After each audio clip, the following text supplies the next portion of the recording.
Alhamdulillah. Nahmaduhu subhanahu wa ta'ala hamdan yuwafi ni'amahu wa yukafi'u mazidah. Ya Rabbana lakal hamdu kama yanbaghi li jalali wajhika wa 'azimi sultanik. Subhanaka la nuhsi thana'an 'alaika anta kama athnayta 'ala nafsik.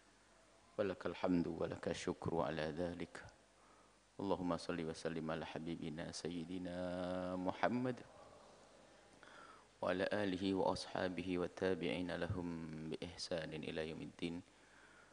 Allahumma ya Rabbana 'allimna at-ta'wila wa faqqihna fid din. Allahumma ya Rabbana ij'alna min ahli al-Qur'an wahsurna yawmal qiyamati ma'a zumrati habibika sayyidina Muhammad. Warzuqna ya Rabbana at-taubata qabla al-maut wasyahadata 'inda al-maut wal jannata ba'da al-maut. Amma ba'du. Yang kami cintai, yang kami muliakan, para orang tua kami, saudara-saudari, para pemirsa, para pendengar dimanapun Anda berada, alhamdulillah kita bisa berkumpul kembali, berjumpa kembali. Semoga ini benar-benar perjumpaan, pertemuan, perkumpulan yang diridhai oleh Allah Subhanahu wa ta'ala. Kita saat ini masih di majlis tafsir atau majlis Al-Quran. Kita masih di surat Al-Ma'idah. Dan kita sudah sampai kepada firman Allah di dalam surat Ma'idah ayat yang ke-91, 92, 93.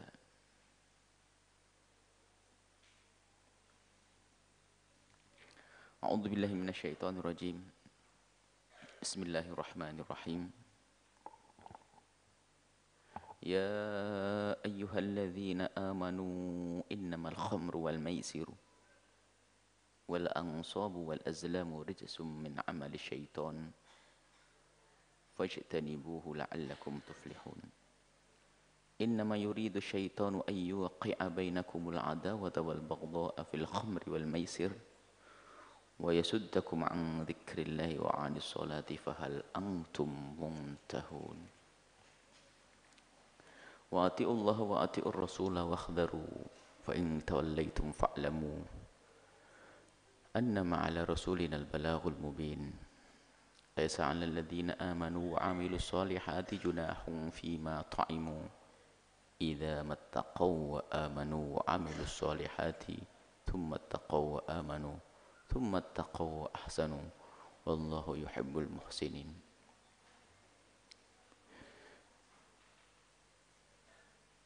Ya ayyuhalladzina amanu, hai orang-orang yang beriman, innamal khamru wal maisir, sesungguhnya yang namanya khamr, minuman keras, minuman memabukkan, wal maisir dan perjudian,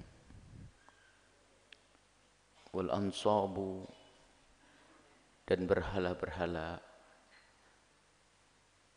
yang disembah, wal azlamu dan mempercayai dukun dengan mengadu nasib melalui azlam, kotak adu nasib. Nanti kita jelaskan azlam. Itu semua adalah rijsun. Itu adalah sesuatu yang najis. Min amali syaitan, dari pekerjaannya syaitan. Fajtanibuhu, maka jauhilah. La'allakum tuflihun, niscaya engkau akan menjadi orang-orang yang beruntung. Ya ayyuhalladzina amanu, hai orang-orang yang beriman. Ini pengharaman yang namanya khamr itu bertahap. Mula-mula hanya disebutkan kalau di dalam khamr itu ada sesuatu yang tidak baik, namun ada kebaikannya. Kemudian larangan jangan minum khamr kalau waktu mendekati sholat. Hingga yang terakhir ini dengan pasti Dan pengharamannya pun di sini kita harus paham betul bahwa pengharamannya dibarengi dengan sesuatu yang sangat berat dan dibarengi dengan kalimat-kalimat berat. Coba diperhatikan dulu. Innamal khamru wal maisiru, yang namanya khamr dan perjudian itu satu, dijajar dengan berhala. Dijajar dengan yang namanya berhala. Pengharamannya diharamkan dengan berhala. Berhala sudah jelas pengharamannya, ini sesembahannya orang musyrik. Tapi di saat mengharamkan khamr, Allah Subhanahu wa taala membarengkan dengan menyebut berhala. Berhala-berhala. Kemudian setelah itu disebut dengan sesuatu yang najis. Juga dibarengkan dengan berhala-berhala. Kemudian disebut lagi dengan pekerjaannya syaitan itu. Syaitan yang menggoda kita untuk melakukan itu. Ketiga. Kemudian kalimat fajtanibuhu, jauhilah. Kalau jauh itu lebih daripada kata diharamkan. Sebab diharamkan boleh keberurusan dengan dia, cuman kamu jangan makan, jangan. Tapi kalau fajtanibuhu jauh kan lebih dahsyat lagi dari pengharamannya. Kemudian setelah itu diberi kabar gembira kalau kamu bisa menjauhi itu semuanya, maka niscaya kamu menjadi orang beruntung. Kelima. Yang keenam, dikasih tahu kita kalau itu sebab permusuhan di antara kalian. Innama yuridu syaitan ayyuqi'a bainakumul adawata, kebencian dan permusuhan. Kemudian Kemudian disebutkan lagi yasuddukum, keenam, menjauhkan kamu dari zikir kepada Allah. Yang ketujuh adalah fahal antum muntahun. Pertanyaan ini, pertanyaan bukan dari Allah. Kalau dari Allah bukan pertanyaan fahal antum muntahun, adalah bukan pertanyaan yang sesungguhnya, karena Allah Maha tahu. Akan tapi itu justru pemberhentian yang lebih fasih. Contoh begini, ada anak, ayo terusin ya, berhenti enggak? Wah ini mulai marah abah ini. Nak jangan begitu nak ya, masih aman. Oh masih terus lagi, ya sudah terusin, berhenti enggak? Wah langsung ini, yaitu bahasanya itu adalah istifhamnya, bukan pertanyaan, bukan Allah pengen tahu, justru itu maknanya intahu. Jadi ada 7 maratib, 7 kekuatan di dalam mengharamkan yang namanya khamr. Dan khamr, maisir, ini adalah 2 pekerjaan yang menjadikan seorang hamba itu jauh daripada misi khalifah di muka bumi. Yang pertama dengan hilangnya akal, maka dia tidak bisa benar di dalam jalan hidup bersama manusia yang lainnya, karena dengan minuman keras akan hilang akal, membuat kerusakan di muka bumi. Kemudian yang namanya maisir, orang tidak punya niat kerja, pengennya adalah kerja gampang dapat duit banyak, namanya dia judi. Jadi dia menjadi pemalas, pengennya naruh begini langsung udah duit. Nah ini, kemudian setelah itu lihat, yang namanya khamr secara khusus dikhususkan lagi.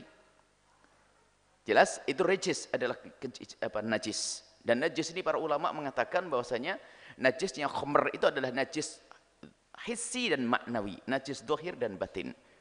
Segala minuman keras adalah najis, yang memabukkan najis lahir dan najis batin.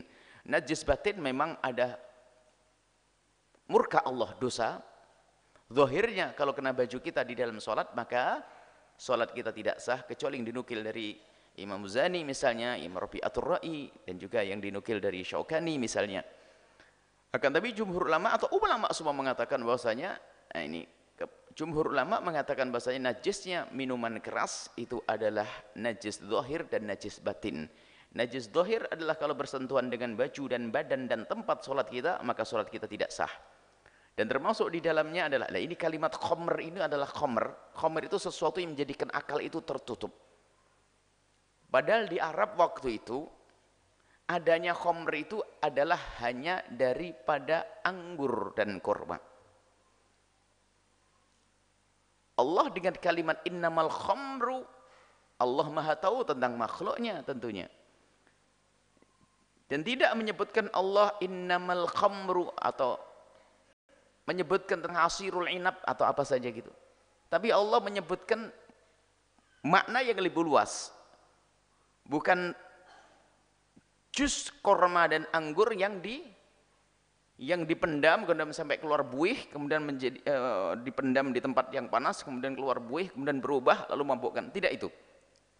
Jadi yang difirmankan oleh Allah adalah maknanya. Karena apa? Ternyata setelah itu ditemukan yang bisa memabukkan ternyata bukan dari korma sama anggur saja. Ternyata dari yang lain malah bisa. Kalau di tempat kita dari tuak, dari bunga aren, kemudian dari kelapa, itu bisa dibuat. Kemudian setelah itu ditemukan kayak alkohol dan seterusnya yang diminum, ada alkohol yang dikonsumsi, bukan alkohol yang buat olesan.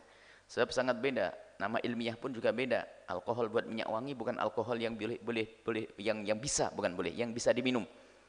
Dan ternyata yang memabukkan nanti banyak. Jadi kalimat innamal khamru mencakup itu semuanya. Jadi para ulama melihat, membidik sesuatu yang memabukkan. Maka semua yang memabukkan adalah khamr. Dan semua khamr adalah haram. Kecuali yang dinukil dari madhab Imam Abu Hanifah, di sana ada sedikit perbedaan di dalam mendefinisikan khamr. Nah, di dalam mendefinisikan khamr. Tapi secara umum menurut jumhur ulama adalah khamr adalah sesuatu yang memabukkan. Yang memabukkan, maka yang memabukkan adalah khamr dan semua khamr adalah haram. Ini. Kemudian perjudian. Tadi kami sebutkan kan khamr jelas berusaha akal, menjadi permusuhan karena waktu dia mabuk ngomong lantur dan sebagainya. Dan juga waktu itu gara-gara mabuk itu kan orangnya teler, nggak tahu apa-apa, digoda sama yang lain, dicoret-coret mukanya, akhirnya di saat bangun marah berantem. Jadi banyak sebab gara-gara mabuk ini. Banyak kejadian-kejadian yang mabuk sendiri melakukan sesuatu nggak sadar, mendapatkan reaksi dari yang sehat, kemudian reaksinya itu disadari setelah dia sadar, dianggap dia itu dilecehkan waktu mabuk, sehingga terjadi permusuhan gara-gara yang namanya mabuk itu. Maka turunlah ayat ini. Dan ayat selanjutnya, innama yuridu syaitan ayyuki bainakumul adawata wal baghdha. Syaitan ingin menjatuhkan kalian di dalam kebencian dan permusuhan. Nah ini yuki syaitan. Syaitan dengan hawa nafsu. Ada, kita tahu ada hawa nafsu, ada syaitan. Kalau hawa nafsu itu kalau ingin melakukan maksiatan menurut hawa nafsu ya itu saja. Misalnya nafsu makan yang haram atau ya itu saja, nggak bisa diganti yang lain. Karena nafsu diri kita. Jadi kalau diri kita langsung kita hentikan itu beres. Tapi kalau syaitan enggak. Syaitan itu kalau orang dilarang ini nggak bisa, syaitan melalui jalur lain lagi. Melalui jalur lagi. Makanya kalau sudah ini dikatakan pekerjaan setan itu, pasti setan itu tidak menghendaki orang itu hanya mabuk tok sama judi tok. Ada di belakang itu banyak yang ingin diinginkan oleh setan. Jadi ada keinginan. Jadi setan itu pengen masukkan orang ke dalam dosa yang banyak. Jadi ada maksiat yang maksiat dari pribadi bisa hawa nafsu. Hawa nafsu kita malas melakukan sholat. Lalu tidak sholat. Naudzubillah. Satu memang sholat. Bahkan perzinaan sendiri. Zina. Itu adalah ke situ, terfokus ke situ. Nggak bisa digantikan zina ya zina. Kasih makan kenyang enggak, tetap pengen zina. Nggak ada. Tapi lihat, dari mabuk ini akan bisa melakukan semuanya. Maka setan tidak punya kekuasaan atas dirimu. Akan tapi setan itu akan menghiasi sehingga orang ini akan terpesona, tertarik lalu ke bawah pada setan.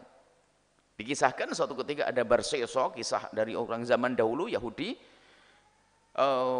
Dia adalah ahli ibadah, dikatakan sampai berapa puluh tahun dia menjadi ahli ibadah, umurnya panjang, ahli ibadah. Kemudian datanglah syaitan ingin menggoda dia, susah ini, ibadahnya kuat, meninggalkan yang haram, dia paling takut dengan yang haram. Akhirnya rupanya sang syaitan ini adalah menjelma sebagai manusia, ternyata selalu sholat mendampingi yang namanya Barseso. Barseso ini kagum, bahkan sholatnya si setan ini lebih dahsyat, lebih khusyuk lagi daripada sholatnya si Barseso ini. Akhirnya teragum, gimana kisahmu kok bisa semacam ini? Iya, aku bisa seperti ini karena ada sesuatu sejarah dalam kehidupanku. Apa itu? Karena Barseso adalah seorang abid, cuman kurang ilmu. Makanya ibadah tanpa ilmu hati-hati, harus ngaji terus. Karena kurang ilmu, makanya pengen belajar maksudnya. Salah guru dia. Wah, ini mungkin dia akan beritahu kepadaku tentang tip bagaimana ibadah bisa lebih dahsyat lagi. Gimana kisahnya? Aku dulu itu adalah orang yang melakukan keharuman. Ternyata dosa yang aku lakukan itu menjadikan aku menyesal, sehingga aku terus menghadap kepada Allah. Maksudnya bagaimana? Ya aku dulu pernah berzina, aku pernah membunuh. Aku pernah membunuh. Maka dengan membunuh, maka aku menyesal sekali, aku takut di hadapan Allah. Kalau aku nanti setelah membunuh, aku dihukum oleh Allah. Oh gitu. Jadi kalau kamu pengen bisa khusyuk seperti saya, kamu harus melakukan dosa dulu. Kata bersisa, astagfirullah. Nggak bisa itu. Kalau aku bunuh orang nggak mungkin. Dan hati nuraninya nggak mau membunuh. Nggak mungkin aku membunuh. Ya sudah tidak membunuh, tidak sampai membunuh. Anu saja, zina. Astagfirullah. Nggak, zina. Gimana saya zina? Kata setan, sudah. Mabuk aja deh, mabuk, ya deh mabuk mungkin kalau mabuk masih agak ringan, dipikir begitu kan? Oke, saya akan mabuk sajalah kalau itu. Mana akhirnya mabuk dia, hilanglah akalnya. Di saat hilang akal, kelihatan perempuan, bangkit syahwatnya, dia nggak sadar lagi. Disinilah perempuan tersebut. Setelah tersadar, ternyata perempuan itu hamil. Dia merasa malu, akhirnya apa? Untuk menutupi aibnya, dibunuhlah perempuan tersebut. Lihat, gara-gara mabuk dapat semuanya dosanya. Itu setannya begitu. Makanya kalimatnya yuki akan menjatuhkan kalian. Setan min amali syaitan, ini kerjaan setan. Setan itu menghiasi. Urusannya bukan Anda itu harus beli rumah kredit saja yang halal, biarpun KPR-nya dengan Islami, bukan itu tujuannya. Setan punya tujuan agar Anda nanti kerjanya ngawur karena ditagih terus itu.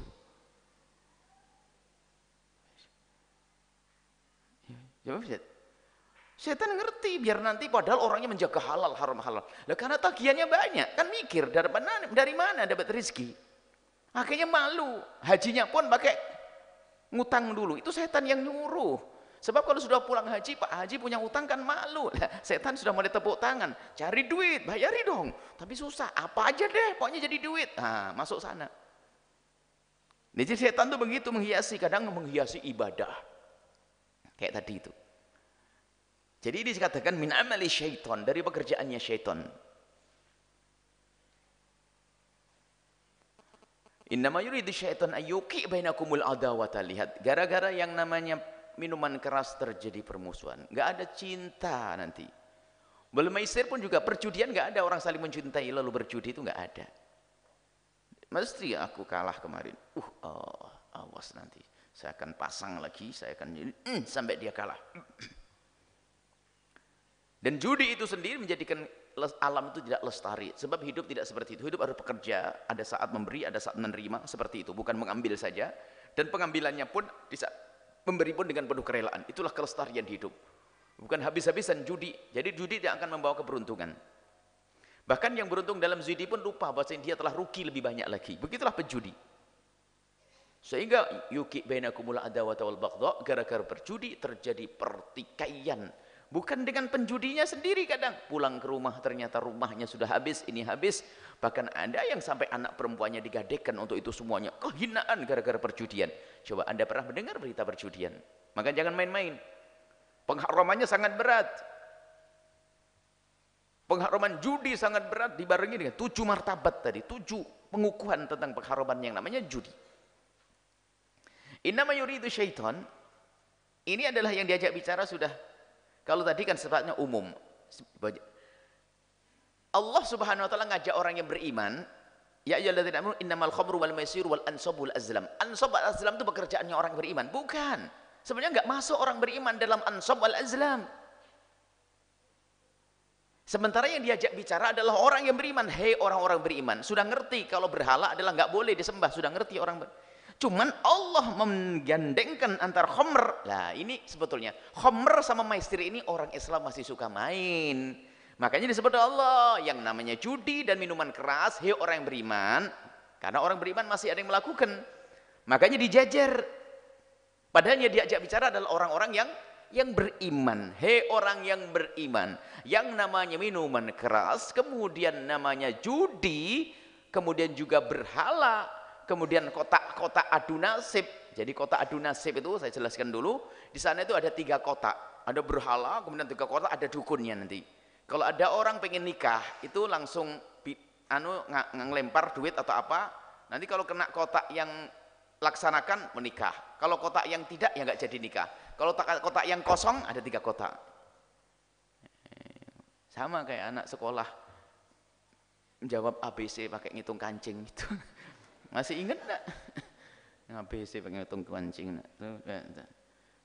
Bener salah, bener salah, bener salah, bener salah. Nikah bener salah, bener salah. Istikharah. Cuman itu pakai berhala. Kemudian kalau pas yang kosong, nggak ada perintah, nggak ada larangan, diulang lagi. Diulang lagi. Nah kemudian setelah itu dibicarakan, yang dibicarakan kan juga kan akhirnya innama yuridu syaitan, setan itu menghendaki ayyuki bainakumul adawata wal baghdha, untuk menanamkan permusuhan di antara kalian dan kebencian fil khamri wal maisir, di dalam khamr dan perjudian. Sebab 2 hal ini yang masih sering dilakukan oleh orang yang beriman. Maksudnya biar sadar hei orang yang beriman, ini bahaya, ini berat, jangan main-main. Pengharamannya pun dijajar dengan yang namanya berhala dan adu nasib tadi. Apa? Kotak adu nasib. Bukan kotak berjudian, kotak apa ya namanya, kita alhamdulillah kita tidak tahu, tidak ada gitu. Jadi di zaman dulu seperti itu. Wa yasuddakum an dzikrillah, dan ketahuilah akan menjadikan kalian tidak bisa menghalangi kalian untuk berzikir kepada Allah. Wa anis salat juga. Mau salat mabuk. Sampai suatu ketika ada karena mabuk, dulu ceritanya sebelum ayat ini turun, ayatnya adalah jangan kalian mendekati sholat dalam keadaan mabuk. Itu karena ada orang melakukan sholat baca qul ya ayyuhal kafirun, salah baca qul ya ayyuhal kafirun a'budu ma ta'budun, kan gitu. Mestinya lah a'budu ma ta'budun jadi a'budu ma ta'budun, aku menyembah yang kau sembah, kan kacau artinya.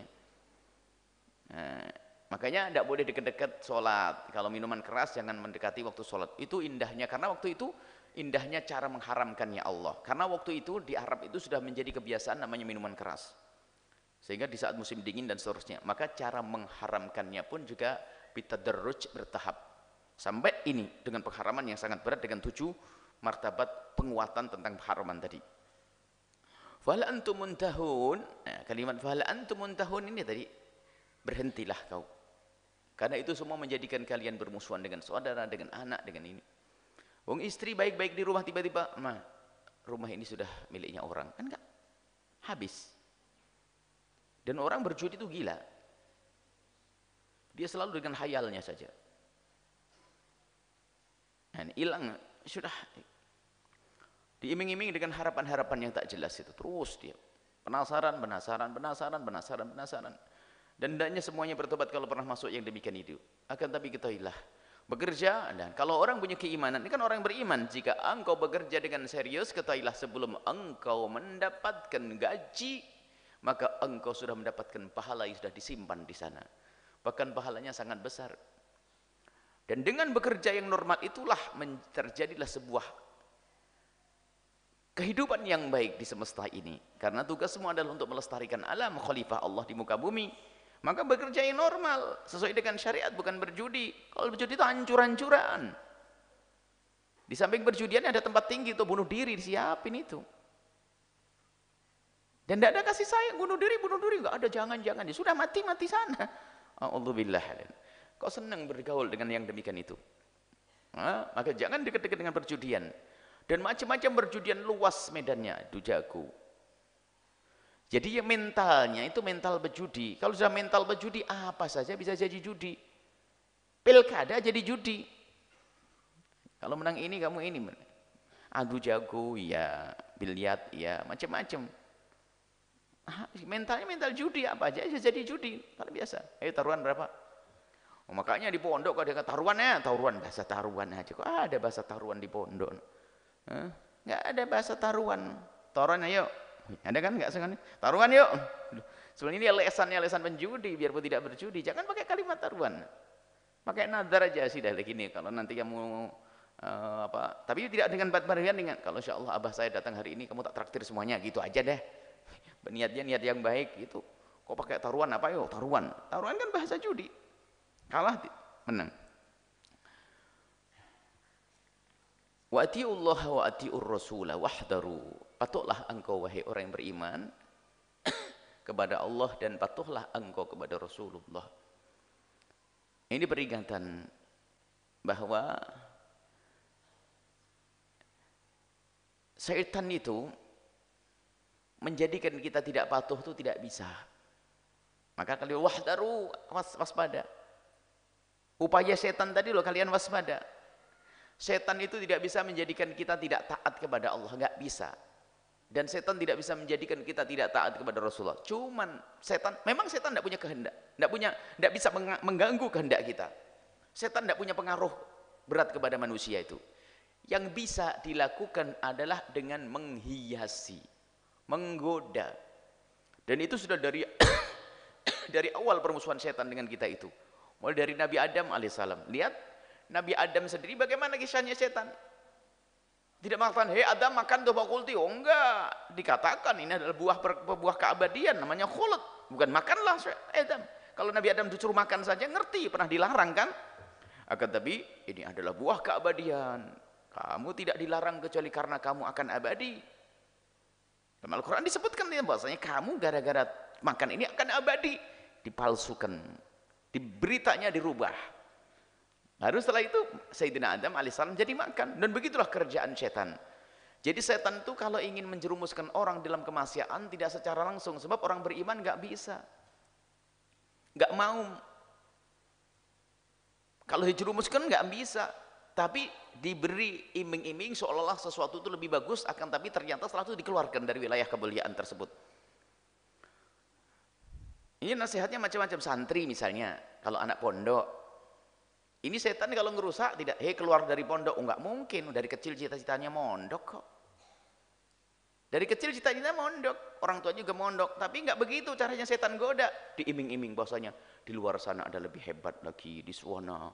Masya Allah ada gini. Akhirnya Pak mulai tergoda.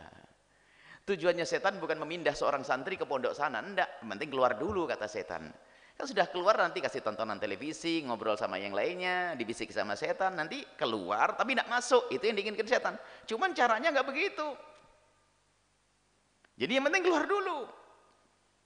Tapi seolah-olah angan-angannya pengen ke pondok yang katanya Masya Allah. Sehingga di dalam dunia tarbiyah sendiri petunjuk guru itu penting supaya kamu tidak nuruti syaitan. Sebab setan itu kerjanya menghiasi agar kalian keluar daripada kemuliaan. Dan setan selalu berusaha dan usaha setan tidak ada hentinya. Anda menjaga, guru menjaga, Anda sendiri menjaga diri Anda menjaga anak Anda, guru menjaga anak Anda, tapi ketahuilah bahwa perbedaan antara kita dengan setan adalah setan dalam usaha tidak pernah berhenti dan tidak pernah istirahat dan tidak pernah tidur. Itu perbedaannya. Artinya enggak sebanding memang. Tapi kita diberi oleh Allah doa-doa. Sehingga kami menghimbau agar di rumah pun harus ada zikir-zikir yang kita baca. Jadi setan itu jangan dicaci dan diolok. Dia semakin gede. Oh dasar setan. Enggak, dia enggak. Cuma a'udzubillahi minasyaitonirrajim, melakukan wudu dan sebagainya, salat itu setan mengecil. Maka tolong di rumah Anda, di rumah kita pun harus ada zikir yang kita baca di rumah untuk diri Anda dan keluarga Anda. Sebab kalau yang namanya maling, Anda pasang alarm lari atau pasang CCTV, tapi setan nggak bisa masuk CCTV. Jadi kalau urusan orang maling, Anda bilang ada kasih satpam saja sudah lari dia. Karena mana? Tapi yang namanya setan, cara mengusirnya adalah dengan membaca doa-doa di rumah Anda. Maka jadikan rumah Anda adalah rumah untuk membaca Al-Quran, doa yang selama ini kita dapat dari guru-guru mulia seperti Ratibul Haddad. Ratibul Haddad itu adalah zikir-zikir yang diambil dari siapa? Dari Nabi SAW. Makanya ada sekelompok orang, imam besar katanya, yang suka mencaci maki orang, mengatakan Rotid Hadad adalah bacaan ahli bid'ah. Karena kerjaannya seorang sufi, Imam Haddad, Al-Haddad, naudzubillah. Ini ada. Makanya saya ingin nanti bahas secara detail bahwasanya ada sekelompok orang juru-juru dakwah baru yang kerjaannya mencaci maki ini ternyata menghantam ulama-ulama Anda semuanya. Ulama Anda dihabisin. Makanya kalau kita masih tidak tegas dalam urusan ini, kita akan tertipu. Kalau yang dicaci saya enteng. Tapi kalau sudah guru saya, akidah saya beda. Orang mencaci maki, ya caci maki. Tapi kalau sudah Imam Haddad, ayo. Jadi beda. Anda bacaan di rumah Ratibul Haddad antara maghrib dengan isya atau Ratibul Atos. Kemudian pagi hari yang Wiridul Latif atau mungkin yang ringan, pokoknya zikir apa saja. Anda harus ada bacaan-bacaan yang rutin yang sudah Anda dapat dari guru-guru. Baca rutin itu, guru-guru dengan sanad atau ijazah itu Anda baca. Itu untuk menjauhkan daripada godaan-godaan setan tadi. Di samping secara zahir yang harus dihindari agar kita tidak masuk dalam godaan setan yang menjerumuskan tadi adalah menjauhi yang namanya minuman keras dan perjudian dengan bermacam-macam bentuk dan warnanya. Baik. Kemudian setelah itu, atiullah wa atiur rasul wahdaru awas. Setan gak akan diam. Bahkan la'aqudanna lahum siratal mustaqim. Setan itu kalau pengen mengganggu manusia itu, dia sudah berjanji tidak akan mengganggu manusia adalah di tempat comberan saja. Tidak. Di siratal mustaqim, di tempat yang baik-baik setan menggoda. Allah. Sudah janji.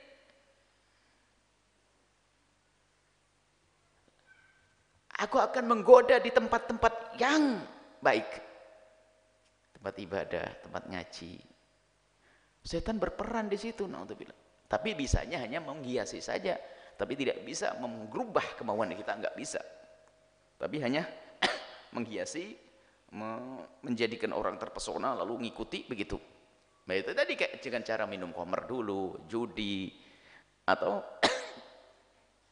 melakukan sesuatu yang baik dulu tapi tujuannya jelek. Ya itu tadi contoh yang kita buatkan, maksa untuk beli rumah sebelum waktunya. Kan niatnya baik, beli rumah untuk apa? Untuk keluarga, untuk ini. Tapi ternyata akhirnya apa? Masuk yang haram, riba, segala macam. Bahkan bisa jadi nyuruh sedekah itu setan. Tapi sedekahnya cara yang salah, utangnya belum dibayar, atau dengan cara urusannya dengan dunia riba belum diberesin, ternyata dibayar sedekah. Itu setan yang ngajak. Kami menghimbau semuanya hijrah dulu deh. Hijrah dulu secepatnya. Mulailah hijrah. Biarpun kesempurnaan hijrah mungkin perlu waktu. Sebab misalnya kalau kita berurusan dengan dunia riba, itu kalau kita langsung lepas hari ini nggak bisa. Harus nanti tunggu beberapa tahun baru beres, kan begitu. Kalau kita beresin saat ini kita kena apa namanya penalti atau apa namanya, pokoknya tidak paham istilahnya. Pokoknya kamu kena bangkrut gitulah, kena kerugian. Dunia dalam kejahatan masih aja seperti itu. Kalau orang dibayar utang kan mesti, oh ini karena aturan ya. Iya, maksudnya aturan pemerasannya belum beres gitu loh. Nah gitu kok masih mau. Kadang pokoknya cuma 2 juta, tapi lebihnya 12 juta. Ini nggak masuk akal, ini gila betul ya. Innalillah. Dan jangan urusan dengan itu, kecuali masa lalu Anda pengen tobat, oke.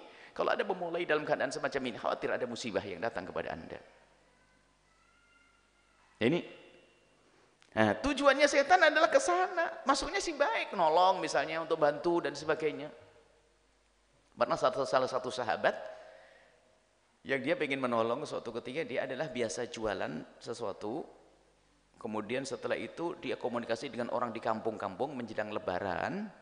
Jadi orang-orang di kampung itu boleh ngambil, nggak usah bayar. Bayarnya nanti setelah hari raya. Dan memang lancar itu. Dan sampai nilainya miliaran itu. Dengan cara semacam itu. Cuman dia ngadu permasalahannya, Bu ya. Saya punya uang hanya 1 miliar saja. Kalau 1 miliar itu kasihan, nanti banyak yang datang tidak bisa ngambil barang untuk dijual lagi. Padahal kalau saya minjemi barang dulu, dia untung, bisa untuk lebaran dan juga bisa nyebar sana. Terus gimana? Akhirnya saya minjem di bank. Nah itulah bisikan setan. Bank yang ada ribanya. Kalau bank syar'i kan bank ikut andil dalam pembeliannya, kemudian bagi untung, kan itu lain cerita. Akhirnya apa? Nah, pinter setan. Pahala kita belum tentu diterima, dosa kita kan pasti masuk rekening dosa. Ini Sebab kalau amal dosa nggak usah pakai ikhlas-ikhlasan kan begitu. Langsung dicatat begitu. Oh tadi gimana Bu? Ya salah kamu. Jangan sok jadi pahlawan. Memang Allah nggak bisa menyelesaikan urusan ekonomi mereka. Allah lebih kuat, lebih hebat daripada dirimu. Jangan sok jadi pahlawan. Tapi kasihan Bu ya. Lah ini seolah-olah itu lebih hebat dari Tuhan lagi. Kasihan lagi, sudah ingatkan malah kasihan lagi, kasihan. Allah bisa menyelesaikan urusan mereka. Maka jangan sok kita ingin jadi pahlawan tapi dengan keharaman. Seolah-olah kita ingin menandingi Allah. Allah itu bisa menjadikan semua kaya. Akan tapi kenapa diciptakan oleh Allah ada orang fakir di kiri kanan kita? Kenapa ada orang sakit yang butuh bantuan? Karena Allah ingin mengangkat yang sadar dengan cara yang baik. Allah bisa memberikan kekayaan pada dia. Tapi karena Allah mengangkat orang yang di kiri kanannya yang kaya, maka dijadikan orang marat. Lalu orang kaya yang sadar dengan rezeki yang halal berbuat baik, maka dia orang kaya ahli surga. Allah ingin memberikan syarat, jembatan untuk orang kaya menuju surga, yaitu diciptakan orang fakir. Kalau semuanya kaya, harta Anda tidak laku kok. Baik, nggak ada guna. Nah, itulah kasih sayang Allah. Yang kaya pun ternyata diberi oleh Allah kasih sayang dengan munculnya si fakir-fakir, tapi bukan untuk Anda rendahkan, untuk Anda bantu seperti itu. Fa in tawallaitum fa'lamu annama 'ala rasulinal balaghul mubin. Kalau seandainya engkau berpaling nggak mau, hei orang yang beriman, sudah aku kasih tahu kok masih saja tetap. Jangan judi. Nah, ini kan dulu macam-macam, ya masih ingat zaman dulu ada sosial berhadiah dulu apa namanya? Hah? SDSP. Wah, ini ramai sekali. Ustadznya ke bawah itu. Gambar kucing dikira gambar macan. Wong edan jadi ini siapa? Itu kan SDSB itu. Terus ada macam lagi sampai naudzubillah. Wah hebat itu. Dan itu memang tidak tahu itu yang punya ide itu tidak tahu setan model mana itu. Yang punya ide dulu tuh. Luar biasa itu. Setan dahsyat itu. Wah kuburan rame, tempat-tempat sepi rame. Sudah begitu kadang pakai beriman. Waduh, saya dapat isyarat katanya Pak Dukun itu 89. Sampai di sana tak pasang berapa? 98. Yang keluar 89. Ente sih nggak kuat iman. Urusan 89 98 jadi iman. Ini sudah kacau balau, sudah. Urusan iman nomor jadi urusan iman. Ini Allah. Ini luar biasa. Zaman itu zaman rusak bener tuh. Wah, ini anak-anak kecil tuh anaknya ustadz ikut-ikutan itu. Coba naudzubillah. Nah itu. Nah, kalau masih kamu tidak mau dengar ini larangan dari Allah, fa'lamu ketahuilah. Anna ma'la rasulina, Nabi Muhammad hanya ngasih tahu kepada kalian. Urusanmu sendiri, awas hati-hati. Al-balah al-mubin. Rasulullah memberikan berita, yang menyampaikan dengan jelas dan tanggung sendiri, hati-hati. Ini ternyata ini juga disambungkan dengan sebelumnya. Ini bentuk pengharaman ancaman 2 kali, berarti 9. Ikhdaru, awas, diulang lagi. Kemudian kalau sudah nggak mau dengar ya terserah ente. Waduh, dilepas lagi. 9 model pengukuhan pengharaman yang namanya khamr dan maisir. Baik, ini saja insya Allah. Semoga Allah menjauhkan kita dari yang namanya judi, menjauhkan dari minuman keras, dan menjauhkan kita dari tertipu dengan rayuan-rayuan syaitan sehingga melakukan keharaman-keharaman. Wallahu a'lam bishawab.